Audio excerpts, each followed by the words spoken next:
بسم اللہ الرحمن الرحیم۔ السلام علیکم۔ جب یقین ٹوٹتا ہے تو سب سے پہلے زبان خاموش ہو جاتی ہے۔ سانپ کو ساری عمر بھی شہد چٹائیں تو بھی وہ زہر تھوکنا نہیں چھوڑتا۔ اسی طرح کچھ لوگوں پر چاہے کتنا ہی ہلوس لٹائیں وہ ڈسنے سے باز نہیں آتے، کیونکہ فطرت نہیں بدلتی۔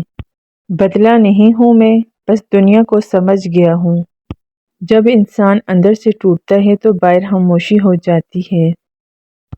آنسو وہ خاموش دعائیں ہیں جو صرف رب ہی سن سکتا ہے۔ غصے کے وقت تھوڑا رک جائیں، غلطی کے وقت تھوڑا جھک جائیں۔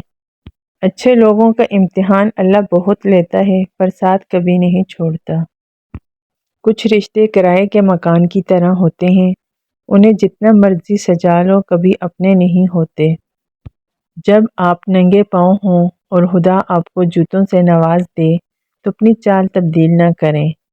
کوئی کرے یا نہ کرے، رب اپنے بندے سے بے انتہا محبت کرتا ہے۔ ہم کسی کے لیے تب تک اچھے ہیں جب تک ہم انہیں فائدہ پہنچاتے رہیں۔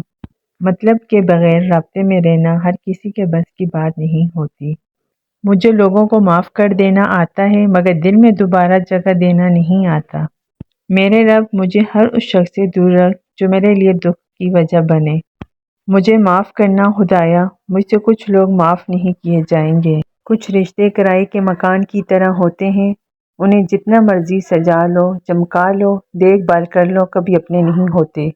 حساب رکھا کریں۔ آج کل لوگ پوچھ لیتے ہیں تم نے میرے لیے کیا کیا ہے؟ ضروری نہیں کہ کچھ غلط کرنے سے دکھ ملے، حد سے زیادہ اچھا ہونے کی قیمت بھی چکانی پڑتی ہے۔ کتنا برا ہے وہ شخص جو دو چہرے اور دو زبانیں رکھتا ہے۔